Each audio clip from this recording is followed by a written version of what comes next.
Hello to everyone, once again welcome back to my channel, Joaquin Vlog. So guys, at the same time for this video ay nandito po tayo sa public market ng Santo Niño, Guagua, Pampanga para magka-cover uli ng atin na po namang may papakita po sa may upload na video for the meantime. So ngayon guys ay July 27 at exactly 12:22 noon.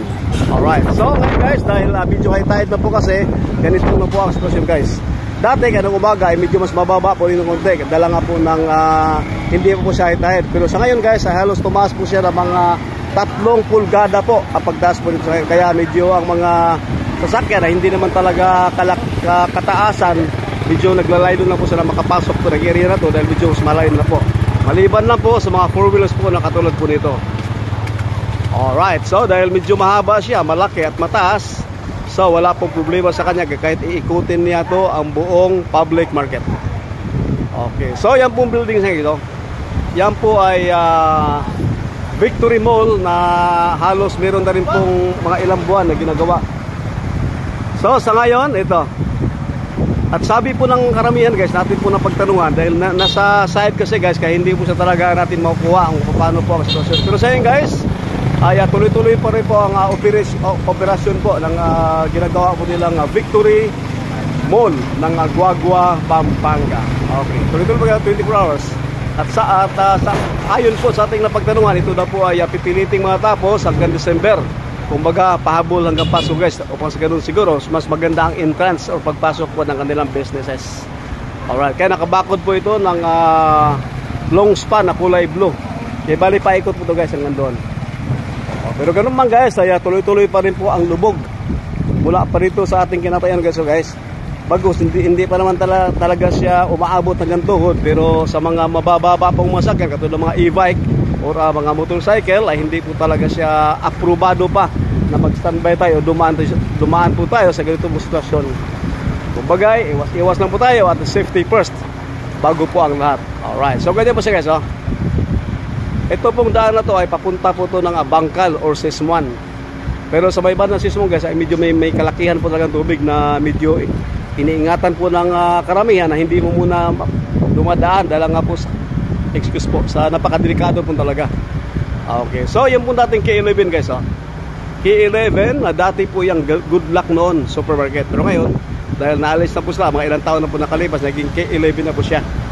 Alright, so ito namang daan guys, so pagkita ko sa inyo ay papunta po naman ito ng plaza or Betes. Yan po guys, yan po ang kanyang daanan. Pero ganun po man guys, ay hindi po talaga may iwasan, lubog pa rin po. Medyo may katas po ang tubig. Kung nakikita niyo po yung motorcycle guys, pilit na po niyang pinapaso ang kanya pong motorcycle para po sa kanyang pang araw-araw na pangalan. Thank you sir. Opo, salamat po. So yan po siya guys. Halos abot na po ang kanyang makina. Pero ganoon man guys ay tuloy-tuloy na po ang laban. Dala po sa tawag po ng ating pangailangan. Okay. Ito pala guys, ang dati pong Berna Drugs na medyo na ano ko po, nalampasan ng konti. Pasensya na po. Berna Drugs. Alright. Yan po siya guys. Katabi po nito ang Lapid Bakery. Okay. So ulitin ko po guys, yan po ay papunta po ng plaza. At nandito po tayo sa may Santo Niño Public Market. Alright. So kung napapansin din nyo po guys, meron po mga mangilan-ngilan guys na nakabukas. Pero overall 90% guys halos nakasara po talaga. Lahat po naman establishmento nito dala nga po ng lubog baha pa rin po kasi hindi pa po talaga siya aprobado po sa lahat po ng mga nagninegosyo sa ganitong sitwasyon. Ito po ang tindahan ni guys ng mga prutas. Ito po ay kilala po dito guys sa pangalang Putput. Yun po ay fruit store. Ito po siya guys. Ngayon dahil siyempre tanghali na po kasi, kaya napilitan po din po siya magsara dahil sa kakulangan na po ng mga namimili. Basta lubog baha po kasi, kaya meron lang talaga mangilang-ilan natin po mga kababayan na makapasok o pa makabili po ng kailang pangailangan.